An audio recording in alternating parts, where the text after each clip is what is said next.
Next stage, a man looking for trouble. What can you see beyond the darkness?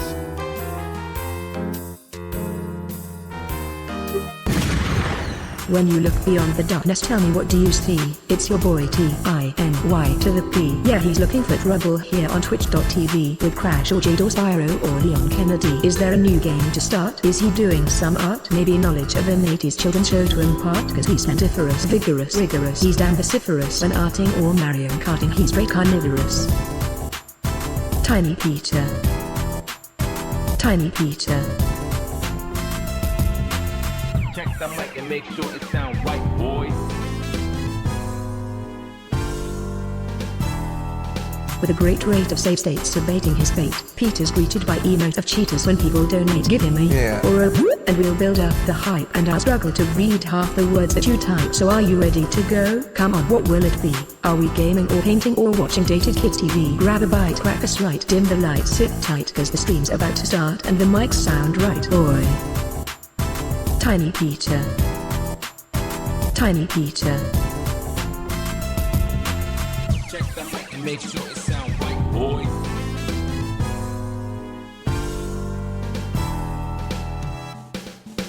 Boy.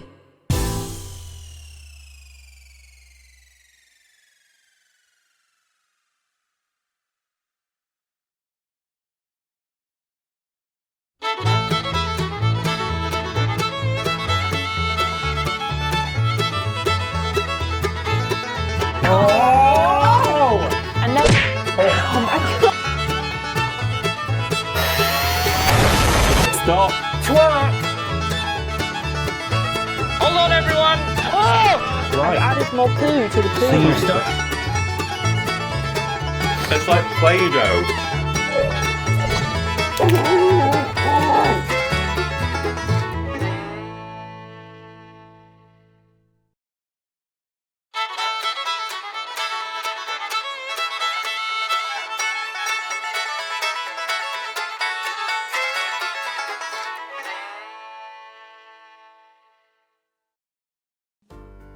Hello everyone and welcome to a live stream. It's Monday. It's Blue Monday, I'm told, which is the saddest Monday of the year. Saddest day of the year, in fact.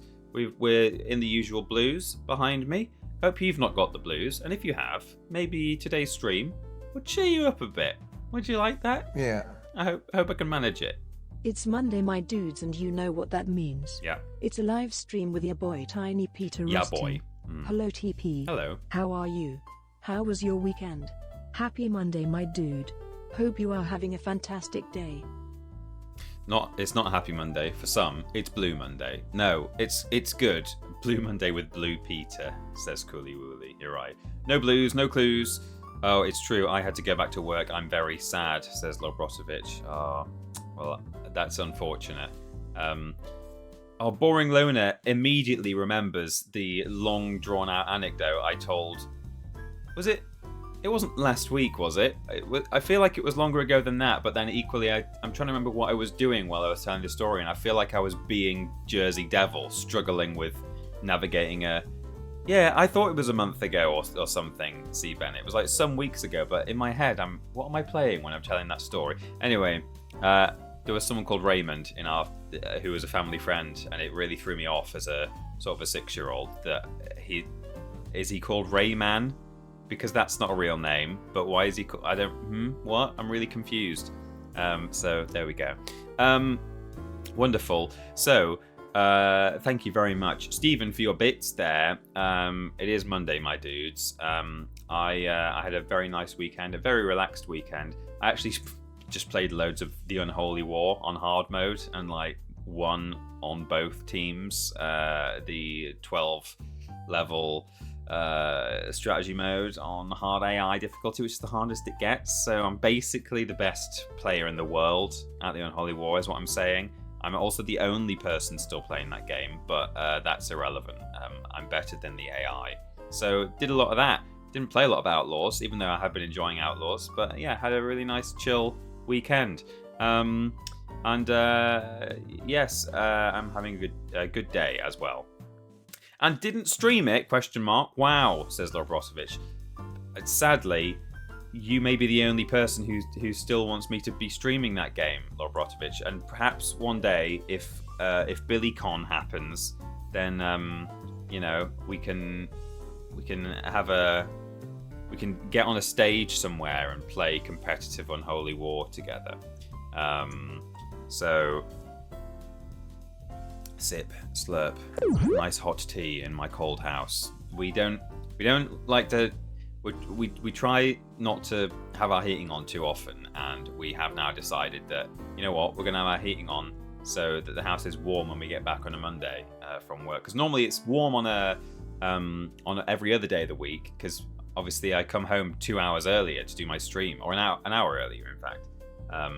And we've said, no, you know what, we're going to schedule it now so that on Mondays it goes on an hour earlier so that we can have a cozy house. Just updating you there on my heating schedule in case any... Anyway, got a nice hot cup of tea is the point, and I'll be fine in a moment. Stephen Scott is also subscribed for 67 months on a 66-month streak. It's Blue Monday, but not blue because it's Tiny Peter Austin stream, and it's time for a resub. Hope all is well, TP. Loved the new episode of Weirdest Games Ever. Looking forward to another fun stream today. Big love and all the best. I'm really looking forward to today's stream, actually. This is a game I've always wanted to play, partly just because it did kind of just always appeal to me as a child. I thought the character seemed cool, and it's my genre, isn't it? It's the 3D platformer mascot style thing.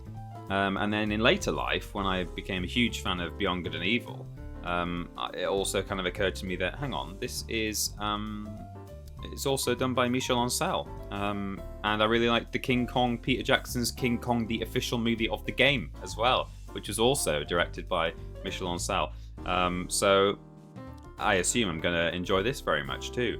So I'm looking forward to a bit of Rayman today. The only reason I've never played this sooner is because I kept telling myself, as I've talked about, I think on a previous stream, that I wanted to play... Oh yikes, there's my Unholy War cards sitting on top of my copy of Rayman there. Gonna fall and be lost. Here, I do own a copy of Rayman 1. I've played a few levels of it and then thought, this isn't really for me, so...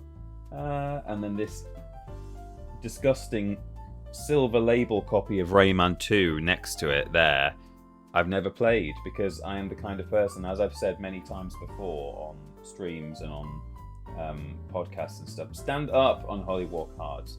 I don't really like to go into things when I've not seen the stuff that came before it, but I somehow doubt that I'm going to be missing an awful lot of lore having not played Rayman 1, given that I don't think there was any voice acting for a start, and there may not have even been any dialogue boxes. I don't know, maybe there were both of those things, but, that's fine. So, I'm looking forward to today's stream. Thank you, Stephen, is where I was going with that. Thank you, Stephen, for your subscription, and I'm glad you enjoyed Weirdest Games Ever, too. So... Yes, indeed. It was Hello Kitty, wasn't it? Hello Kitty Roller Rescue, which was a real adventure. Ashton loved it, you know. I'm told that Rayman is actually really hard. I'm interested to see if that holds up to TP's mad skills. Well, that was the issue. Part of the issue with Rayman 1 is not only was it not really my thing and not my genre, because it's a 2D side-scrolling platformer, and not even 2D like your boy Tomba, who is 2.5D, or Klonoa, or any. I mean, it's like proper flat sprites, which on a PlayStation, frankly, unacceptable. You should be using 3D. No, it's fine. Sometimes it's nice to have 2D graphics, but you know, if I'm going to be doing a 2D or a one-dimensional, or a single direction of side-scrolling or platforming, what am I trying to say? If I'm going to be doing a 2D side-scroller or one-directional platforming, with those two things I was trying to say, I prefer it to have 3D graphics at least, and not kind of look like it could have probably run very well on the previous generation. So,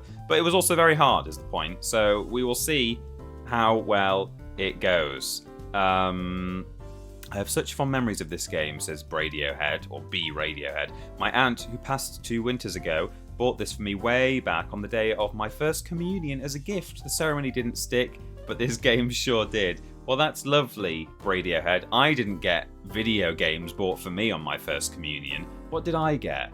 No, actually, I was about to say I got... So at one point, my godmother, which is why I'm confusing it for it being a first communion gift, my godmother bought me a copy of Round the World in 80 Days, the book. It was like a nice hardback kind of classic version. But I don't think that was a first communion gift. And I'm trying to remember what I got, because I feel like there's something there in the depths of my memory that I got, like maybe a slightly unusual gift. But a copy of Rayman, I mean, hell yeah, what a great gift. Buying a child a book should be a crime, says Boring Loner. I mean, yes and no. That book didn't necessarily appeal to me, and I don't even know if I read it. Which I'm ashamed to say, because my godmother / she's my aunt as well, but she happens to be my godmother, is a lovely lady and very clever, and we now that I am all grown up, have lots of interesting, quite stimulating conversations when we're together, because she is a very intelligent person. But that book wasn't for me. But equally, I think, there's obviously a lot to be gained by buying books for kids, and hopefully it's just about finding the right books. I tell you what, I love that I've just got all my favorite things to hand, because I'm often just talking about stuff on stream, and then I'm like, I've got one right here. This is let me tell you I'm flipping tangled in here. I have them to hand.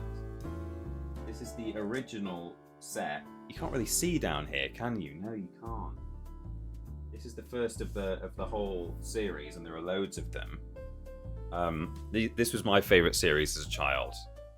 These are the Edge Chronicles by Paul Stewart and Chris Riddell. Chris Riddell, now the Children's Laureate, they did a whole series of really interesting fantasy stories. This is like the massive one that at the time was the final book, and it's huge. And then, out of nowhere, I guess due to popular demand, or because they still had a story to tell, they did another trilogy after that. It's got like really cool maps and stuff in it. I love it. I still really like them, and they're on my special shelf. If anything's on my special shelf, it's generally something that means a lot to me. So you find the right books, and kids are going to love them. I very much, I think, judged a book by its cover, and that's what got me into Beyond the Deep Woods, the first in the series. Books looked too much like VHS tapes when wrapped up. I found out during some disappointing Christmases as a kid. Yeah, I mean, if you are expecting a VHS tape and then you open it and it's a book, and maybe even a book that you've not chosen, like Around the World in 80 Days, then I can see how you might be disappointed. Actual gifts, I think I got a crucifix for the wall and some laminated paper, some prayer card thingies, says the far wall. I mean, I'm sure we do in a drawer at my parents' house have 2 rosaries, and we have some silver spoons, which I guess were christening gifts, but like special ones that are just in like a gift case, like they're not for actually using. They may even be engraved. I think there's like a Peter Rabbit, like enamel spoon handle thing. I don't know. So, Umi1988 subscribed for 18 months on an 18-month streak and said, Happy Monday, hope all is well, everybody. First time resubbing on a TP stream, I believe. Watching the VOD of last week's stream brought back memories of frustration playing Jersey Devil as a kid. It unearthed all sorts of Jersey Devil players in our audience. There were the people in the comments, and there were people in the chat at the time, and people on social media saying, oh, Jersey Devil, wow, yeah, what a great game. Or not even necessarily a great game, but I had that. So lots of people were more familiar with Jersey Devil than I expected. Certainly more familiar than I was with it. Catholic stream with Peter when, it's kind of behind me. My days of Catholicism. I was raised Catholic by, essentially by my dad, because his family are Catholics and my mum's family aren't. So it was kind of his choice. It was their joint choice, but she was like, well, I have no religion and you're Catholic, so why not start them off Catholic, and then they can decide. And there are some things I don't really agree with that are kind of rules and regulations set down by the Catholic Church. So I went to Catholic school, as did Ben Potter, I believe. And hey, I got a good education there, I think. And look at me now. Yeah, I have. I don't necessarily relate. Dissociative _ subscribe via Prime for the first time. Welcome to the Walrus Clan. You've come in at a thrilling point in this gaming live stream where we've been live for 15-20 minutes, and currently all I've done is tell you about my favourite books as a child and what time my heating comes on. So maybe it's time that we should probably play the game. Should we do that? I think we should maybe do that. Cool. Let's play the game. Let me restart this. Okay.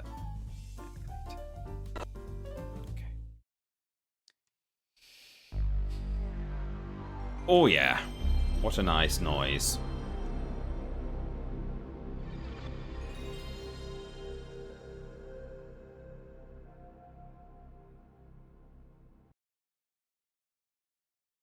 You know who else had subscribers? Our Lord and Saviour Jesus Christ.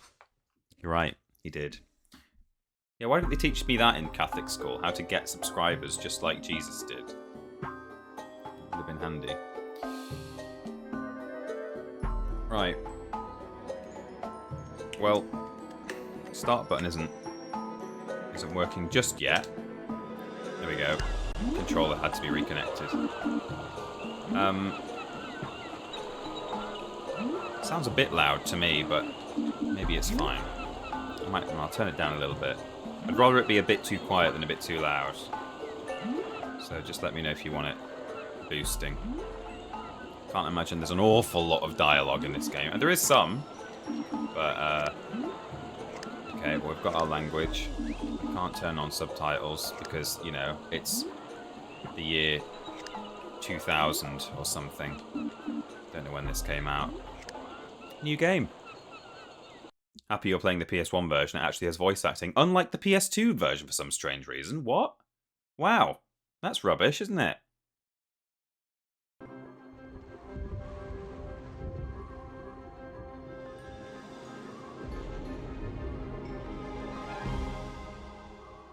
Rayman, look what the pirates Rayman. have done to our world.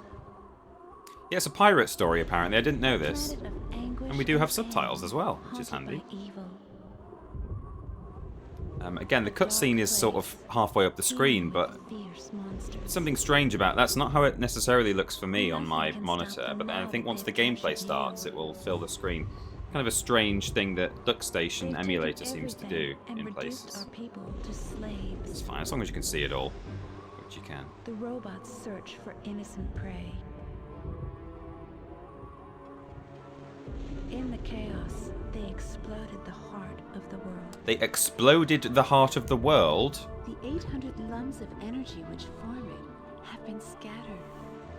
No, not the lums. We are getting weak. Soon it will be too late. You must escape, Rayman. You are our only hope. Help me, Rayman.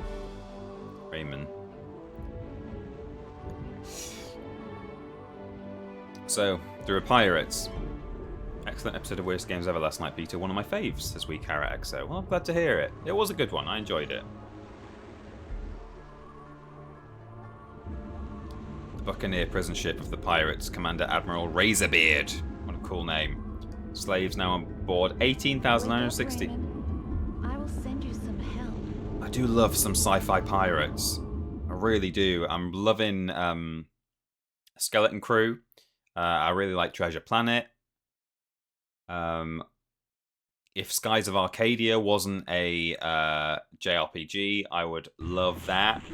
But unfortunately, I just cannot play games like that. I know it's not sci-fi, but I like fantasy pirates too. They're Chronicles as well. There's loads of pirates in that.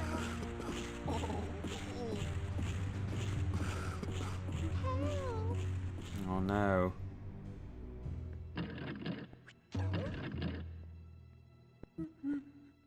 Rayman? Metroid the Space Pirate. My friend! Are you okay, Rayman? Well, Phil, thanks for subscribing. Not really. I feel weak and my powers have disappeared. Oh no. You know, Glowbox, I think this might be the end. Ah. No, not the end. Glowbox bring good gift from Lee. Lee the fairy? We're getting exposition, I like it. Lee the Fairy? A silver lamb. Glowbox, my friend. I can feel its energy building up in me. Now I can shoot with my fist again. Glowbox was saved. Yahoo! Ha! Glowbox is great. I already love him. Yeah. Hi there TP and everyone. Well, it's the time again. It's my quarterly asking of if you're still planning on doing any more playback or if you have caned it. I totally get it if you have, as I know it's a side project, but just had to ask. I'll continue just for the cutscene and then I'll... Oh, well, that was the end. I didn't have to pause it. But... Oh god, look at his teeth. Oh, I've clicked out of the game, I think. Have I? This happened before my controller seemed to disconnect. Yeah, okay, there we go, we're fine. So the Will of Phil subscribed for 52 months, and I believe said something along the lines of, oh no, hang on, it was WeCarrotXO in the chat, in fact, said, this was the first Rayman game I ever played, and it isn't a good one. Oh no, and isn't it a good one? Fortunately, you said, isn't it a good one? When I saw that message come through, I was like, oh, that's a shame. Sorry to hear you didn't like it, but no, isn't it a good one? That's good news. And the Will of Phil subscribed for 52 months. Thank you very much, Will of Phil. Thank you, Stephen Scurious, for gifting a sub to DCAM65, taking Stephen up to 1340 gift subs to the channel now. That's a crazy amount. Oh, he's so floaty, which might actually come in handy for platforming purposes. And BTJ42, thank you for the bits. I appreciate that you are a fan of playback. Certainly, there was an episode that there's an episode that's kind of like actually mostly finished, but not quite finished. But you know, because of the YouTube gods, the YouTube algorithm, we ended up you know, changing a lot of the way we do our content. You know, some stuff had to be put on Patreon, otherwise it simply would not have been able to survive. Main menu and rules boss. Oh good. I like sliding in games. Does it matter if I like miss one of these things? Well, I just did. So playback at the moment, I feel like I can't justify spending time on it in the office when there are other things to do. And I'm also, unfortunately, not particularly inclined to... Oh, God.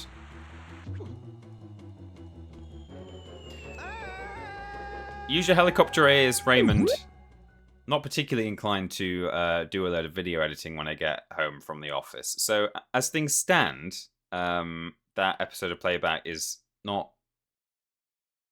It's not moving at the moment. It's stationary. It still exists. It's on my computer.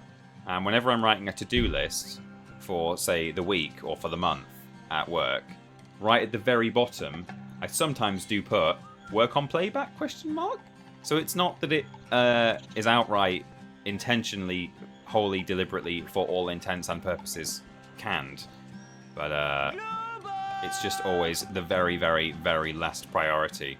So, which is a real shame because I do enjoy it. I really enjoy looking at like weird little hidden gems and obscurities. I mean, in any kind of media, but particularly in the PS1. So it is unfortunate, and I appreciate that you were a fan of it, BTJ. And you know, the 2 episodes are there, and there's my really old and not as good undue reviews that are out on YouTube. They're not difficult to find. And hey, one day, maybe. We'll see it, but you know, not right now. Dissociative _ with a chat there. I remember playing PC version when I was a kid, and then the PS2 version, and it was a whole new game in some ways, in a good way. Interesting. Thank you for chatting. Welcome to the chat. And Hakuna Patata says, after subscribing for 67 months by Prime. Hello TP and all, how are we all doing? 67 big ones. Describing a pear as an avocado in Lycra made me change my Patreon to a higher tier. Never change. Good to know. Thank you very much for increasing your tier. Square to shoot. Press X to jump and square to shoot. Oh, that's just a hint. I thought it was a button that I'm having to work out how to stomp or something, but no, I'm just being told the basic controls. Can I use my thumbstick? Yes, I can. Well, already this has some slight on-sale vibes to it. It's nice. It's lovely. Can I... Yes, camera controls. Okay, good. We can move the camera. Why can I come up here if there's nothing up here? Is there anything up here? Always look behind waterfalls in video games, but apparently there's nothing to be found, but that's fine. I like that. Nice little glide. It's fun. Just check this waterfall as well.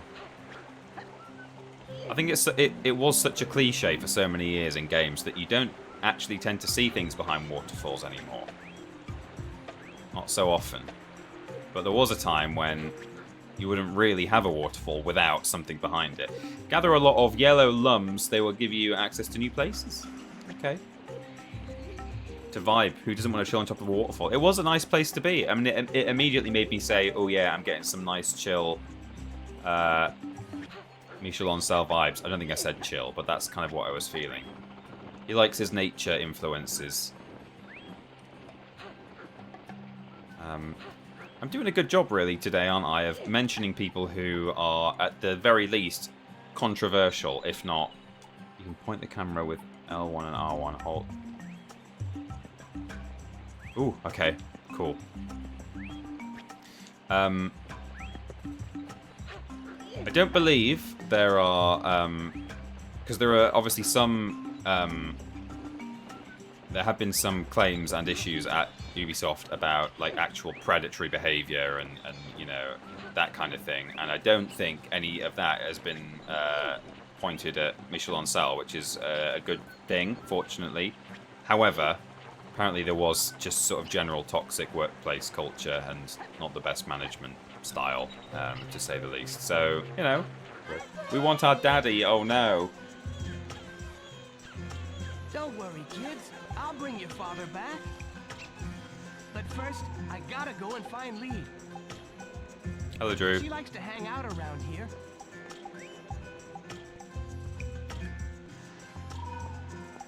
Have you seen her? Oh god, they're still crying. Oh no. I've got to set her free.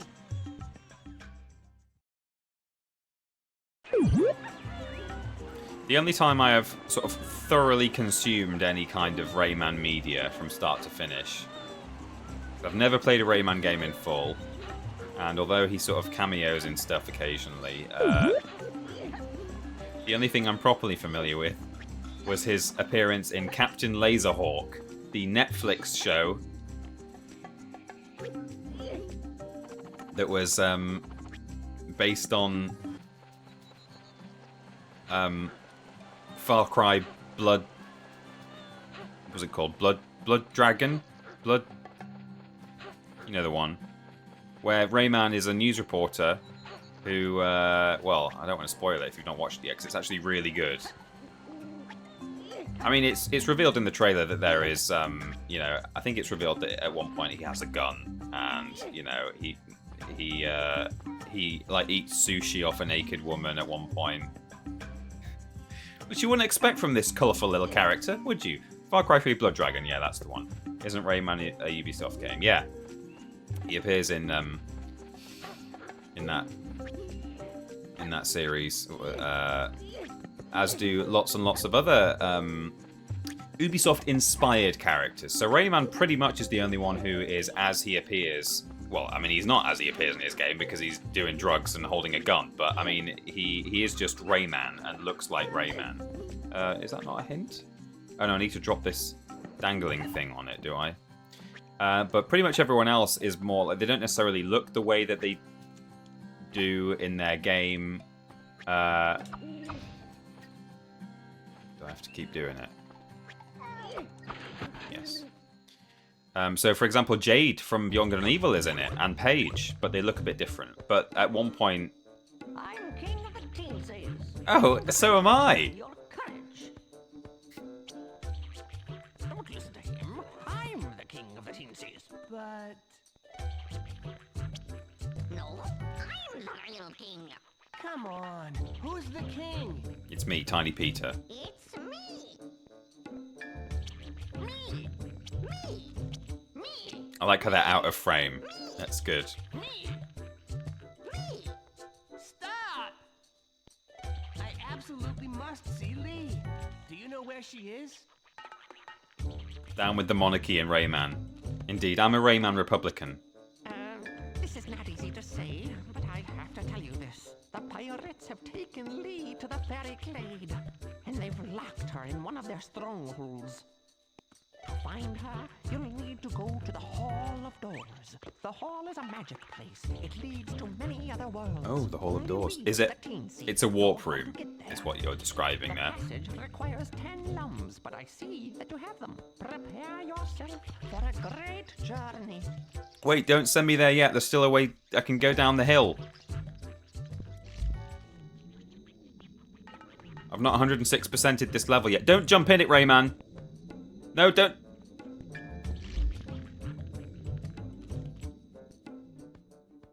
There was a little slide behind me that I didn't go down. Freed the teensies. Wait, if this is an Ubisoft game, where's the towers? Where's the map bloat? Where's the strange modern day story? It's coming. Do you want to save? Save, yes. Anyway, Captain Laserhawk is great. It's really, really good. Even if Jade and Paige don't really get their dues. Oh, well, I got 10 out of 10, so I presume that's the only collectible being tracked. I wonder what that little extra area was, though. That. Oh, look at all this stuff. 0 out of 2 witches. 0 out of 4. Whoopee cushions.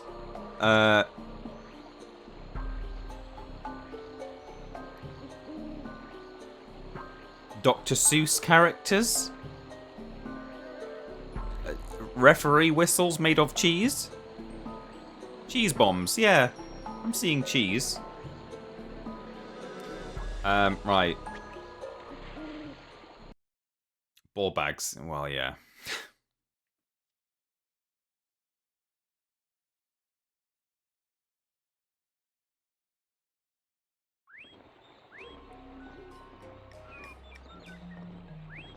Oh, well.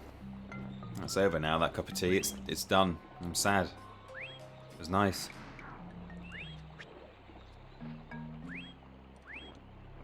Can you exit out of the... Oh my god, you can. I mean, I shouldn't have done that. It was pretty clear that you probably could do that. But I've never seen that before in a game like this. Where you arrive from a warp room and you can just turn around and go back again. Why are there bombs now? Oh! What? What happened there? Spooky. Cheese whistles are a starter in the Butterfield Sports Restaurant, yeah. Cheers whistles. Cheers footballs. Pears. It could have been a pear. It was like an avocado.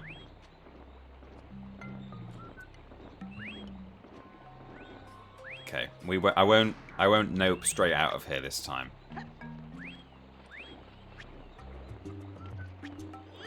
I actually really like the floatiness, and I probably shouldn't, but I do.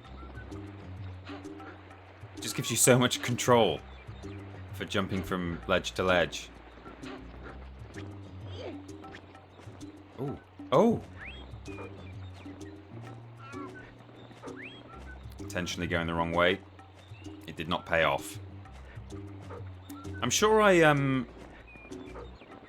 read somewhere the origin, the Rayman origins, you might say, of why he doesn't have limbs.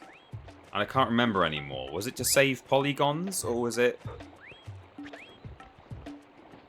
Was it easier for them to animate him when he was in 2D? Something over there. Can I... Okay, don't know. Oh, I was going to say, can I walk on top of the monkey bars? Yes. Feels intentionally floaty, not hard to control floaty. Yeah, exactly. It does feel intentional. It was too hard to do the punching animation of the arms. Really? It was something to do with polygons or memory limitations, I think, to the Google Mobile. We're already in disagreement. Why am I... I'm having a slightly strange issue where, just for some reason, my controller is occasionally disconnecting, which is odd, because I've been using it all weekend without issues. I don't know if it's just sort of idling when I'm reading the chat, but it shouldn't really be happening. Anyway, it's easily fixed by replugging it back in. A fairy. Oh, she loves me. Or he. Kiss, kiss. Okay. Keep sort of accidentally using my triggers to control the camera instead of the top shoulder buttons, the bumpers, but...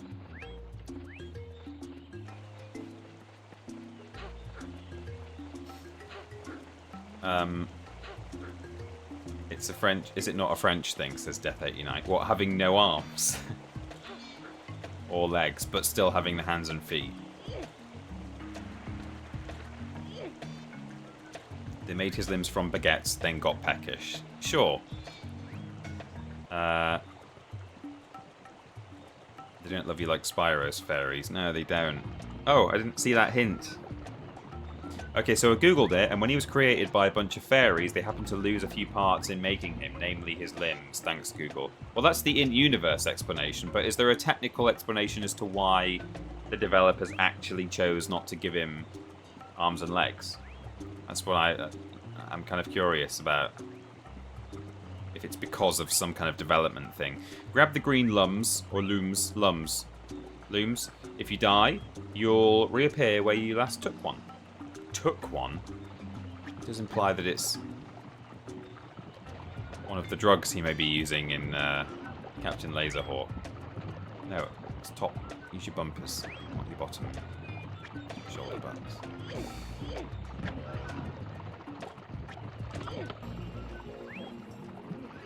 They don't give Rayman Super Flame. No, you're right. Simpler to animate, says Hakuna Patata. I mean, yeah, I guess, but yeah, I don't know.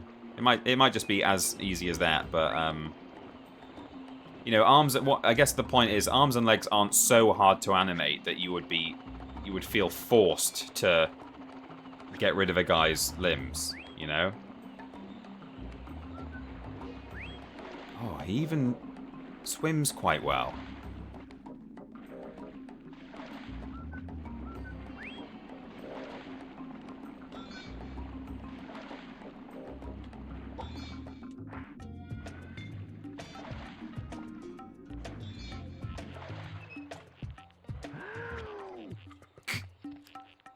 He has got lungs. Can confirm. So there was another little tunnel back here, which I want to just double check. Rayman originally had limbs, but when the developer tried to install the game on the systems, it did not work properly, leaving him with a floating body on the screen. At the time, there was insufficient processing power to render everything, which made it technically impossible to display the character with animated limbs. If it's from Wikipedia, it must be true. Indeed, yeah. It's how, like, Agent 47 is bald in Hitman, the studio had less issues animating hair for him. I mean, I can believe that. And now it's quite an iconic thing, isn't it? And he had his barcode on his head. I never played Hitman 1, but I played Hitman 2. And I'm talking the original series before it was sort of soft rebooted. Or at least the numbering wasn't it, I think. I think the more recent Hitman games have since had kind of a restart on the numbering. Hitman 2 I really enjoyed. It's one of those games where you remember it looking really good, and then you go back and play it now and it's like, okay. I mean, you know, it did a good job of at the time. Still, you know, it still plays pretty well, but you know, especially compared to what is this little thing? Oh, it's one of those mosquitoes. Is it? Oh, it's like the little mosquito that you find on the cow in the freezer in Beyond Good and Evil. There's a little reference to it. I mean, it's really to a Rayman 1 enemy, but I imagine it might be the same critter. Hitman Blood Money is top tier for me. Says Decam. I haven't actually played the more recent ones. I've admired them from afar. I really love Hitman for what it is. You know, there aren't really other games. It's kind of got the monopoly on... Is there anything out here? I feel like I saw something. Oh. Oh, he can... Oh, that's good. He can just aim at stuff. Oh god, get out of the way, the butterfly! Oh. What was it? Okay. We've got a few things to do there. We've got a yellow loom. I tell you what I like as well about this is that it's linear so far. I'm just sort of going from one area to the next, and alright, there are a few little side passages, but I really like my 3D platformers to be semi-linear. Just makes it a million times easier to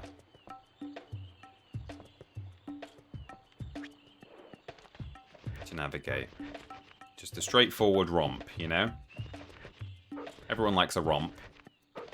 Are you going to keep going through the Rayman games other than this one, if you end up liking it? Because I think you get a kick out of the newer ones. The newer ones do look really nice, actually, even the 2D ones. So I'm certainly not ruling it out. At the moment, this is a game particularly... Oh no, a yellow one.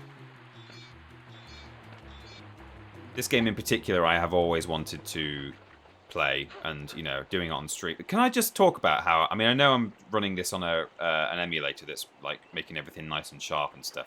These textures are really pretty. This world design for PS1, again, it's sharper than it was on the original PS1 because of how we're running it. But you know, you still need like good base assets for it to look good on an emulator once it's been sort of upscaled. And this is actually really, really pretty for a PS1 game. In terms of polygons, you can see what generation it's from. But actually, in terms of art design, yeah, it wouldn't be completely out of place in early PS2. Really pretty game.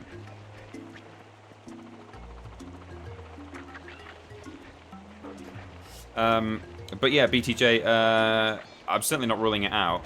Yeah, this was sort of the game that I really wanted to have a go at. But yeah, I mean, if I'm really enjoying my Rayman experience, then why not play some more?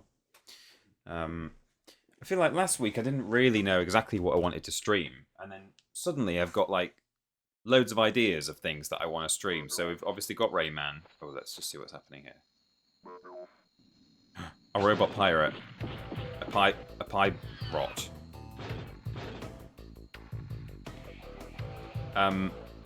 Yeah, those who follow me on Twitter still will have seen that I did a poll to decide what we're going to stream today. And technically, Gex actually won the poll by 2% of the vote. But I was reminded by Axel's Alive, I think, in the chat that that was handy. I guess that's the way out. That Gex is supposed to be getting a limited run games remaster soon. Use your shadow and your helicopter. Yeah, okay. And so I suddenly kind of decided, oh wait, maybe I should. Oops! Yikes! Had a bit of coyote time there, fortunately. Maybe I should wait until the remaster comes out before we play Gex. So there's Gex. I mean Gex 3D we're talking, or Gex Enter the Gecko. It's not called Gex 3D, I don't know why I said that. Web. And then also when I suddenly had the revelation last week that that Jersey Devil was developed by Behavior Interactive and was like very similar to Bugs Bunny Lost in Time. It reminded me that Bugs and Taz Time Busters, Bugs Bunny and Taz Time Busters. Was it Taz and Bugs Bunny Time? But I don't know. That game I've not played, and I really like Bugs Bunny Lost in Time, so I should definitely play its sequel. Essentially, it's a sequel. So there's that game as well. There's the new Orcs Must Die coming out, and I'm not sure about it because it seems to be designed for multiplayer, and it says you can play it single player, which I will be doing because that's just how I prefer to. I mean, generally, I prefer to just play most games on my own, really, than with others. Depends on the game, of course, but you know, it's more that it's not that I don't like playing with other people, but I prefer being able to play on my own terms. In terms of that's a Star Wars blaster sound effect. That's like Stormtroopers or Han Solo or something. Yeah, I prefer being able to just decide, I'm going to play some game in 5 minutes. Which I guess you could still do if you send a message to your friend and say, are you free in 5 minutes? But, you know. Yeah, I like to just play on my own time, really. It's not that I don't like to play with other people. But, yeah, so potentially the new Orcs Must Die, I might do like one stream of that. But what I'll probably do first is play it on my own. Oh, I got a little cheese friend. Is he just doing an animation, then he's going to disappear? Yeah, okay. I don't have to actually touch him to collect him. Can I sneak through here? No. So we got Orcs Must Die, and then also coming from Limited Run Games this year is Tomba 2, which I have streamed in full before, and it is just essentially barely even a remaster. I think it's just, you know, it works on modern systems, much like the Tomba 1 thing was. You know, it wasn't really any different. They added a few little interesting things, but, you know, I think it was mostly just, I think they remaster the music and had some making of like art assets and stuff like that, some like behind the scenes stuff. But, you know,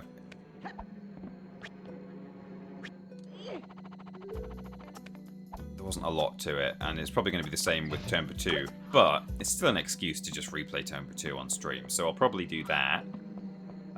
Indiana Jones, I won't necessarily stream, actually, because we've already covered it on Twitch, but I'm looking forward to playing that this year when it comes out on PS5.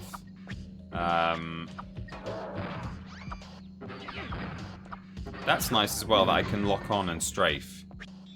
There was a lot of really nice quality of life stuff in this game, as far as PS1 platformers go. So if I turn that laser off now, that Captain Laserhawk, there we go. The camera's still a little bit, it's a bit PS1, but, you know.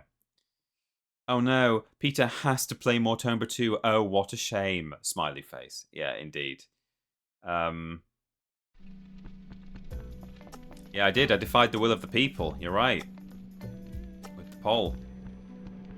And then, yeah, there's also Little Nightmares 3 will be coming out this year, all being well. And, you know, I've streamed the first two, so I'll be streaming that one. Hoping it's going to be as good as the first two, even though the Tarsier aren't working on it anymore. But they are working on... Is it called Reanimal? I always forget the name of it. I think it's Reanimal. Like Rihanna, but Mal.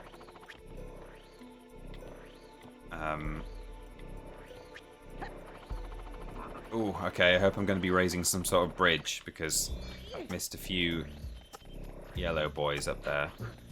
Reanimal looks, you know, horrible in a sort of wonderful way, so I'm looking forward to that. Oh, I can climb this, can't I? Oops.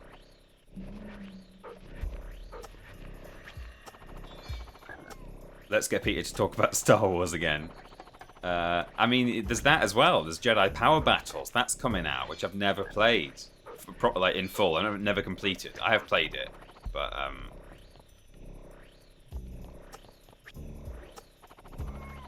Okay, well I can't reach those from there. Let's see what else is down here. Oh my god, what was that? Oh, is that my friend? Is that Lee? Whatever she's called.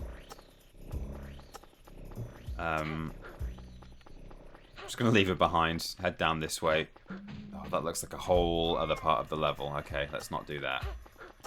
So is Skeleton Crew a kids show or not? The ads make it look like one. It's not a kids show. It's like the Goonies. That's like the main comparison that people are making. Free me, Rayman. Find the machine. Oh, I do have to go this way. So, you know, the Goonies and like other Spielberg sort of adventure films where it's like, yeah, okay, kids will enjoy it for sure. But it is not like kiddie.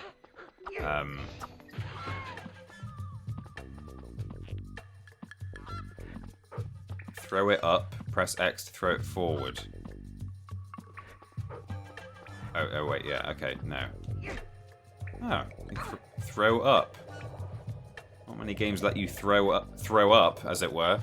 Oh, okay, throw it forward then, at that thing. I like that he just picks it up when you get there. Oh, okay, no. Wait, what?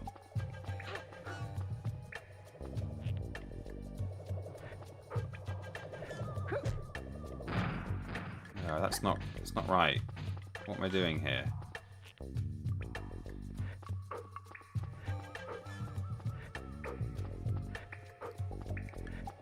Do I throw it up when this thing gets here so it doesn't get blown up?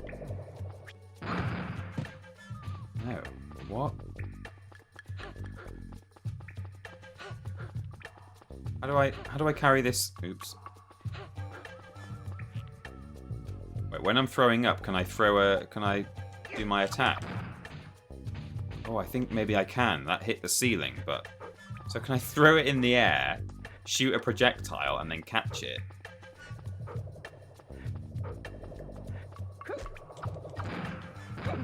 Oh, possibly. If I'd stood under it and not moved. Is that what you're supposed to do? Because it looks like I'm not... Hello, pick it up, Rayman. Looks like I'm not going to be able to, like, carry it all the way down without it getting destroyed. That seems to be the solution, though. Right, stand still. Oh, nice. That's cool. You know, that's different. You know, you play platformers like this, and generally they all end up doing the same thing. You know, you can jump and you can glide and you can attack. Oh no. Oh damn it. I was supposed to throw it forwards, wasn't I?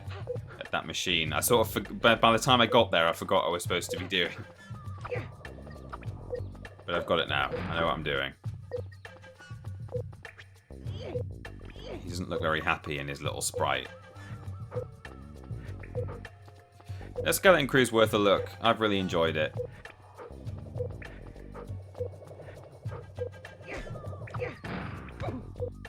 Mostly, I think the kids who are in it actually do a really good job as well.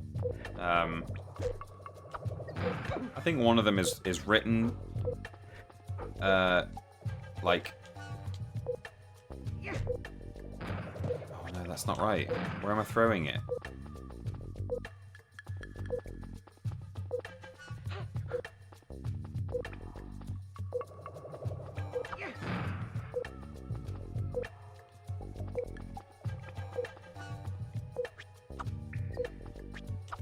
Oh, he's sort of aiming at those things with his projectile, so I guess I have to throw barrels at all three, right? Yeah, one of them isn't like... what I'm trying to say is, I find one of them a bit annoying, but it's not the actor's fault. I think it's the way his character is written. But mostly, I think they're all really likable. Particularly the other three.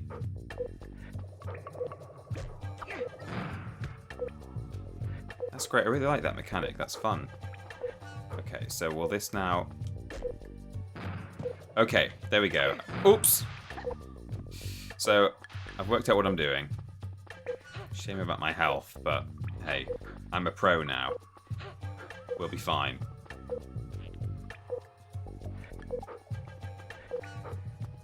Believable as kids is the best way of roasting child actors I've heard in a long time. No, they are. I think they're really good. Hope you're not talking about Elephant Boy. No, I'm not. I'm not actually. I can't actually remember that. I'm really bad at remembering names of, well, particularly characters in things. Like when we play like Dark Pictures anthology games and stuff, I forget everyone's name constantly, like pretty much all the way through the story. And Ben and Ashton are like, yeah, no, because remember like remember last week when Jan and Mikey were talking to each other about Sandra's relationship with Jane. I'm like, I have no idea. Just describe what they look like. Tell me the one with glasses, the cheerleader, don't expect me to remember anyone's name. And Skeleton Crew, I've watched 7 episodes of it, and I don't know what anyone's called. But the kind of the main kid, like he's kind of the lead character, at least in episode 1. I think he... Oh no. Oh no!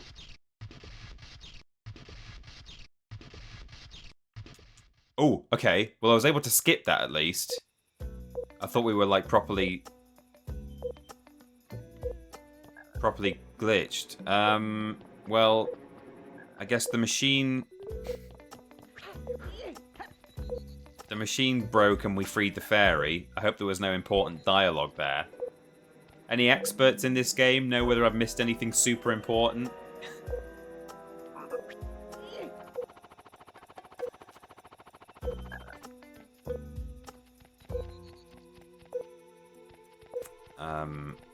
Wim. Yeah, I think you're right. I think he's called Wim. I find Wim's character slightly irritating in places, but it is just the way that he's been written, to be this like slightly over-enthusiastic, naive boy.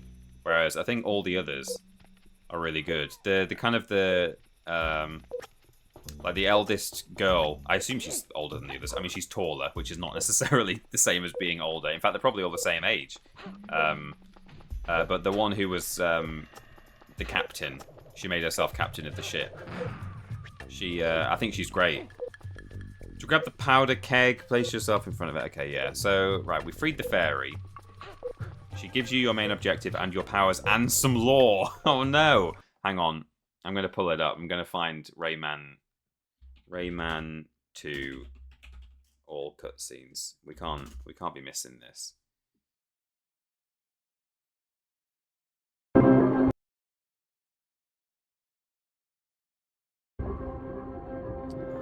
me find it. So there's Rayman, look what the pirates did. Bear with me, everyone. I know you can't see this. I'm just trying to find the right. It's even got cutscenes of him just pulling levers and stuff. Okay, this isn't the best quality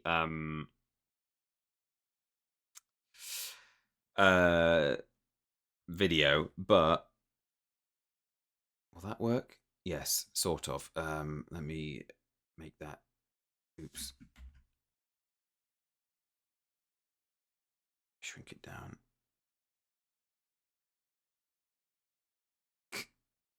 Yeah, sure, we'll just do it like that.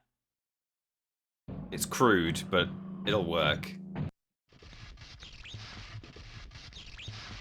Turn it up.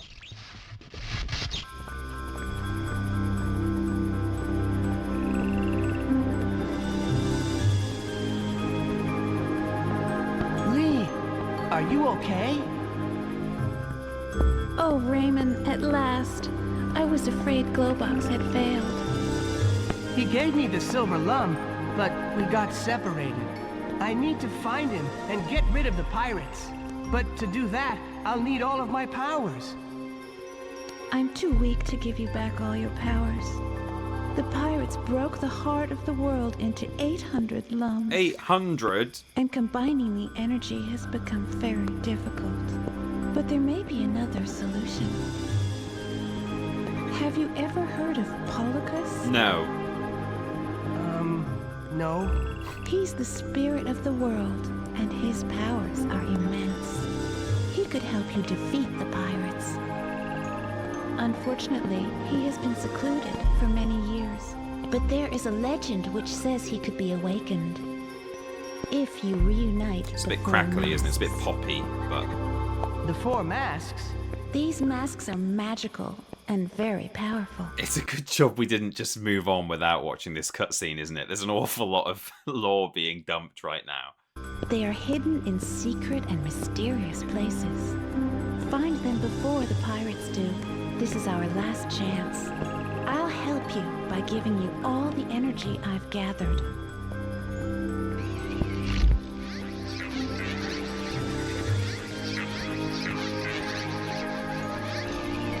A silver lump? I'll have a new power! Yahoo! Yahoo! Now you can grab onto the purple lungs. Good luck, Rayman. I didn't expect everyone to be pronouncing it Rayman. Like, it is just... It's like he's called Raymond, but they've just taken the D off the end. Right. So there we go. That was that.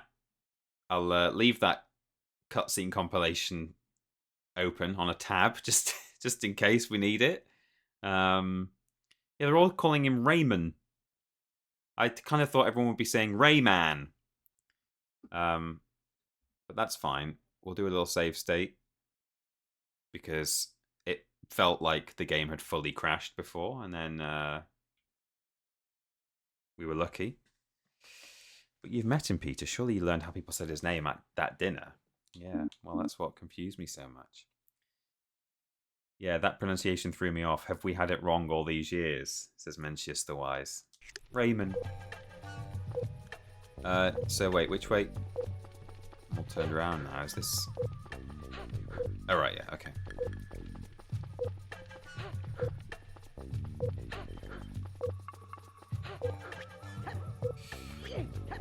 So I'll now be able to grab onto purple lumps. Oh, so I bet up on this bridge now there's going to be some kind of lum I can sort of swing on or something. Oops. Oh no. We do now have to listen to the low health alert sound. Oops. Oh god.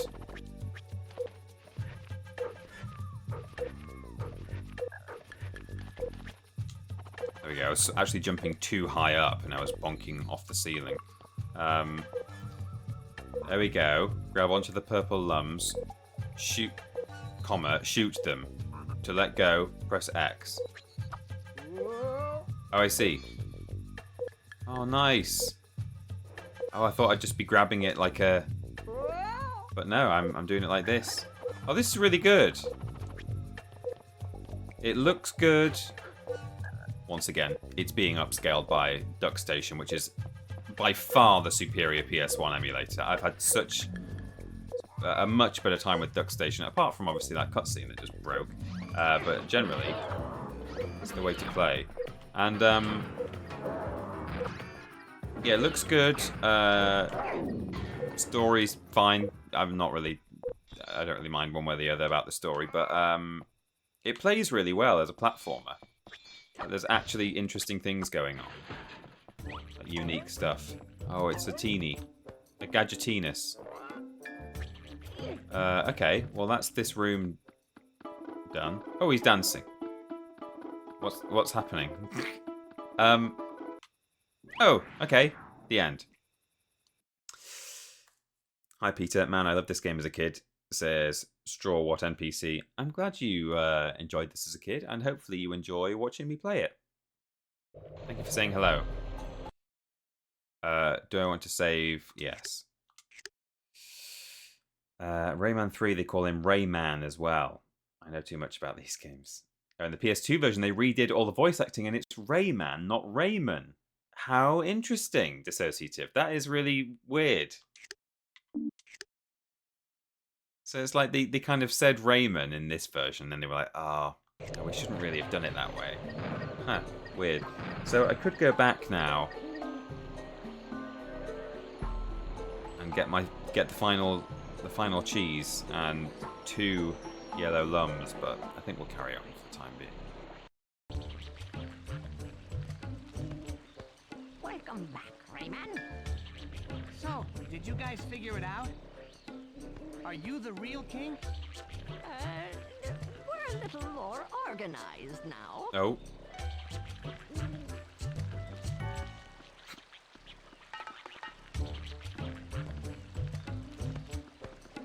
Listen carefully. There's a small problem.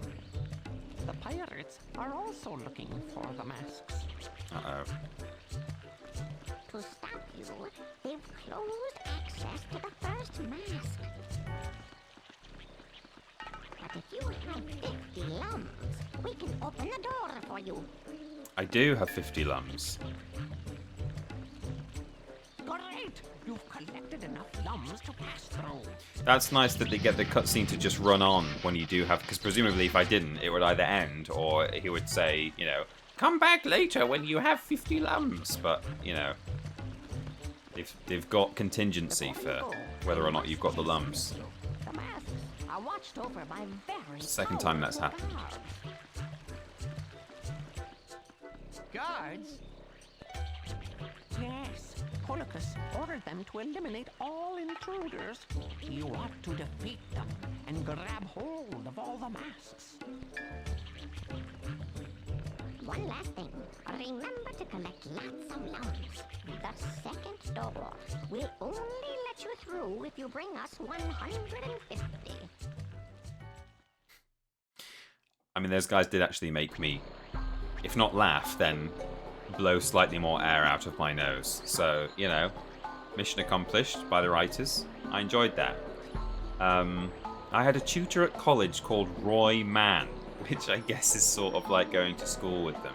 It is. We're now going to the Marshes of Awakening, and there are 35 lums and 2 battle toads to collect.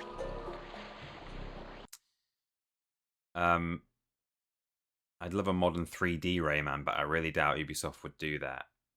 I mean, they're still making Rayman, aren't they? I guess they're just focused on the 2D stuff. Which they, I mean, from what I've seen from the outside, they at least know how to make them quite a spectacle nowadays, you know, 2D Rayman games. Ooh, yikes. Oh, yikes, there's angry fishies jumping around.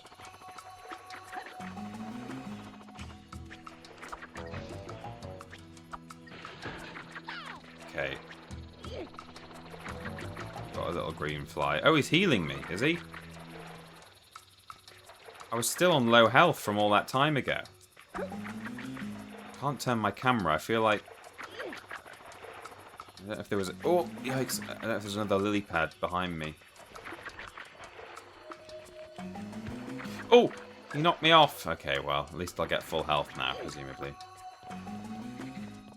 Was there another lily pad? I don't think... No, there wasn't, actually.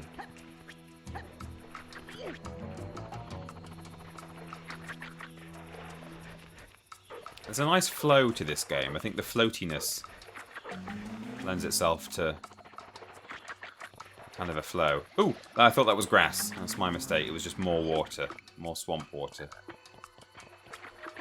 I like the way he tucks and rolls. He does his little flip, and when he lands on the ground, he goes into a roll and maintains his momentum. Oh no! Go, Rayman! Oh, actually, I've not been losing lives. I've been losing a bit of health each time. So we're now back onto this alert sound. There we go. Okay. There's a little green lum there. Will that help? No. I don't know what health is in this game. Oh, hang on.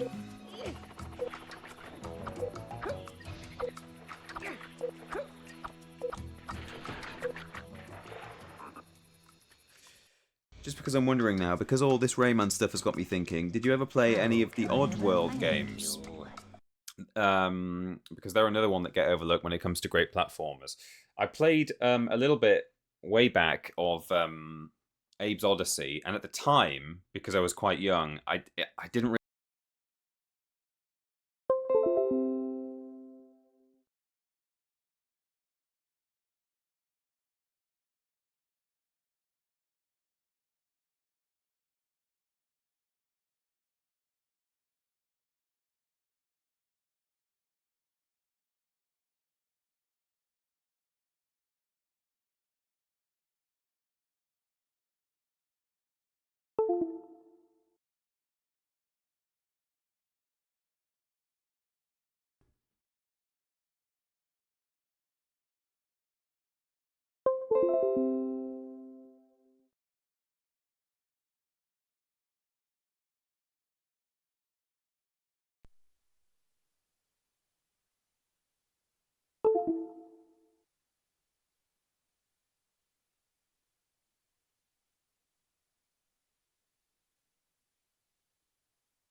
Okay.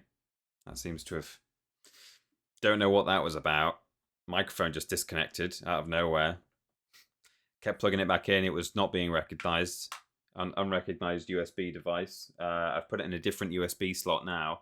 And as I only have that one free, I'm now going to have to plug my controller into the one that was seemingly bad. The controller has switched on, so I think we're all right. Don't know quite what went wrong there.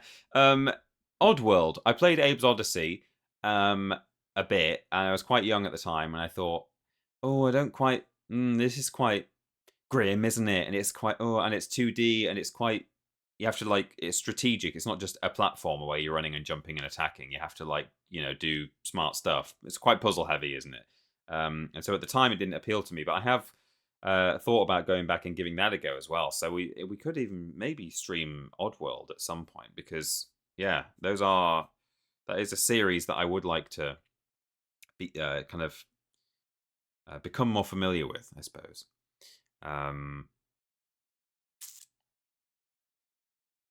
So cool. Let's continue. Oops, I almost closed the thing there.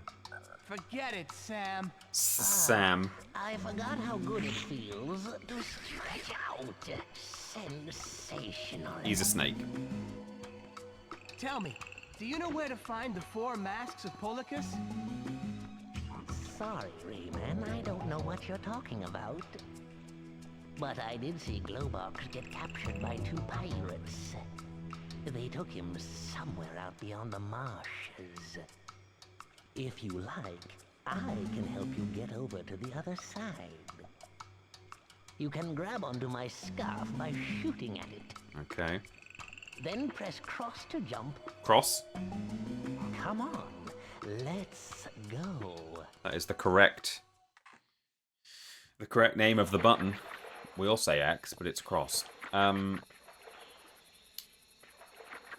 Also, oh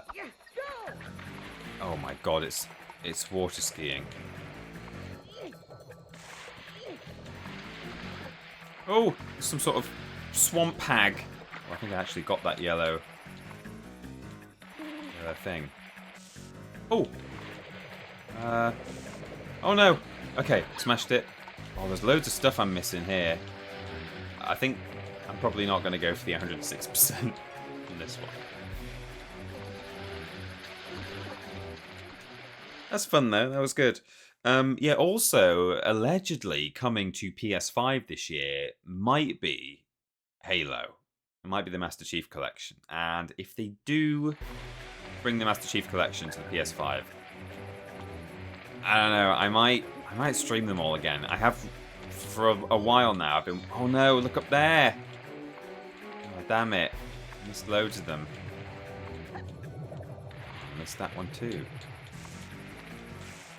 I have for a long time now been wanting to go back and replay Halo, and you know, maybe just in my own time. Doesn't necessarily have to be on the stream. Oh, I'm treating those like ramps, but I think you just jump over them. That's my mistake.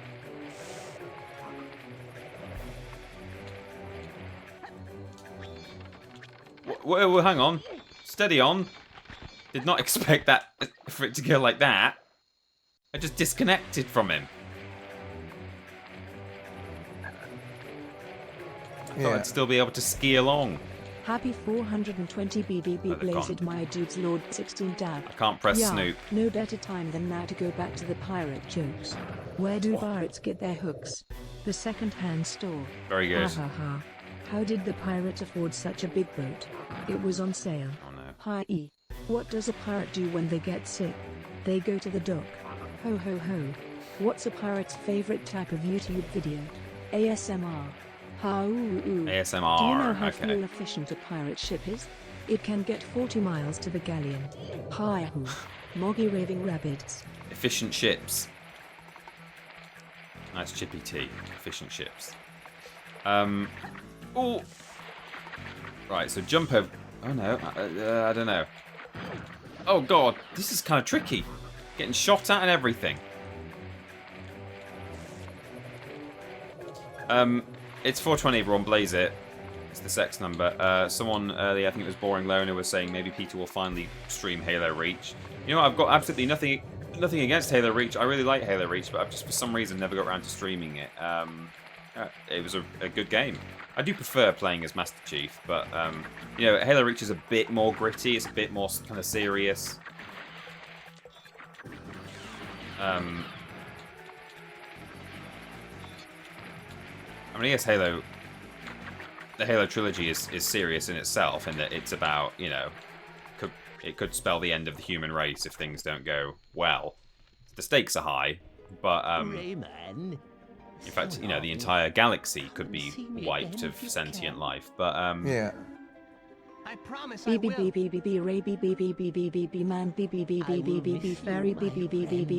voices Rayman with his ghost hands blaze it. He has got ghost hands, hasn't he? But there's something about Halo Reach that feels even more kind of grim and serious. I guess because you know how it's going to end. We're going to do a little dance. So I think that's why it's not necessarily why I've not wanted to stream Reach. I've been perfectly open to streaming Reach, but it's why I did want to stream the Halo trilogy. Is that, you know, it is, despite the stakes, it is kind of a romping good time with electric guitar playing most of the time, and you know, running around in vehicles and stuff. And there's still loads of that in Reach, but I don't know. I have even more fun with the original trilogy, I guess is what I'm saying, than I do with Reach, which is also very good. So, you know, I could definitely play Reach at some point. I think the other reason I'm not streamed Reach before is I don't actually own it. On Master Chief Collection on Steam, is that do I own it on? Is it available on Steam, or do you have to get it through like the Xbox store, Microsoft store? I think I own it on Steam. ? Anyway, wherever it is that I own it, you can buy the game separately, bit by bit, and that's how I did it originally. So I bought the first 3 games. When I was going to stream the next one, I bought the next Halo game. So I've kind of been thinking, like, do I want to stream Halo Reach? I will have to fork out actual money to do it, to actually stream the game. So, by you. Can I run it by you? The end of Reach goes badly for everyone involved. It does. And you get to experience it from a kind of a cool perspective as well, which I really like.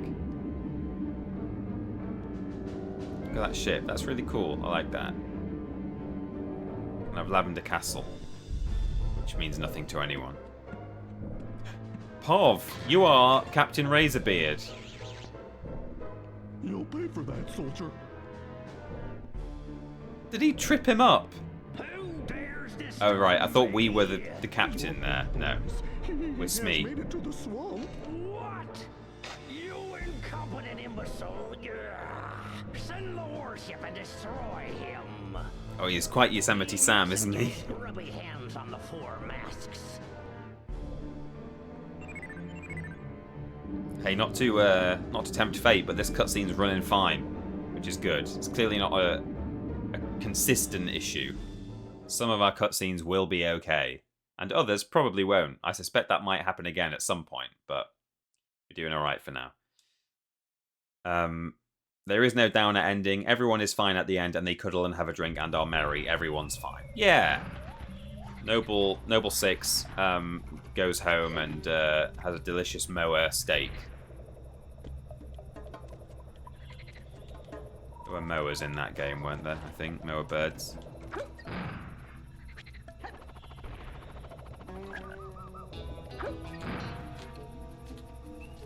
Oh, Crash 4 wishes. Am I right? That has a boat section in the bayou. I think it is even called Run It By You. I think that's the name of the... Oh no, I left 2 little red looms behind. Is it only the yellow ones that matter? I think it is, isn't it? For sort of collectathon purposes. I love playing Firefight in Reach. Yeah, the multiplayer in Reach was really good. The single player was great too, but I mean, particularly, I had a lot of... I have even more fond memories playing multiplayer than I do playing the single player. I guess that's true of Halo 3 as well, and Halo 1. And it would have been true for Halo 2 if I'd had that and played multiplayer on it, which I didn't really do.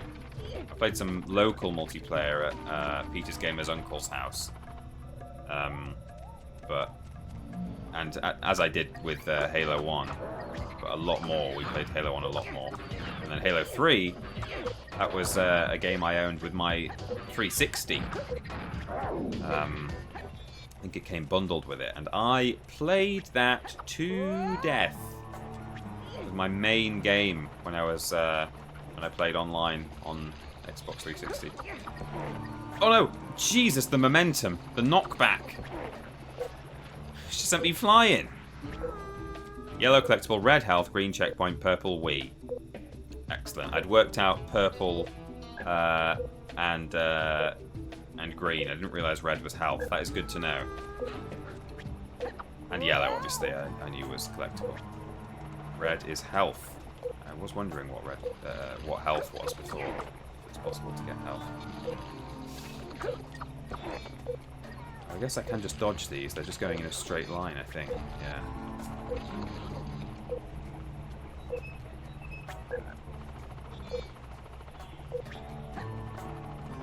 Yeah, see, there goes our alert noise. Oh no! Okay, that's fortunate. Actually. Oh, I hope will they grow back? Because I wanted to just see... Yes! There is something behind me. My collectathon senses were tingling. Oh, are they increasing... Are they just healing me, or are they increasing the size of my health gauge? Oh no, the bridge doesn't come back. Uh-oh. That's one tiny oversight, I would say, in the design of this platformer game, is that usually objects like this in platformers do tend to just reappear out of nowhere. Sort of raise up again out of the ground, which, you know, maybe that would have been a bit better for just such occasions as that, but I guess it doesn't happen that often. Whoa, it's very cinematic. Got the bridge breaking in front of me before I even reach it. It's about as Uncharted as you can get on PS1.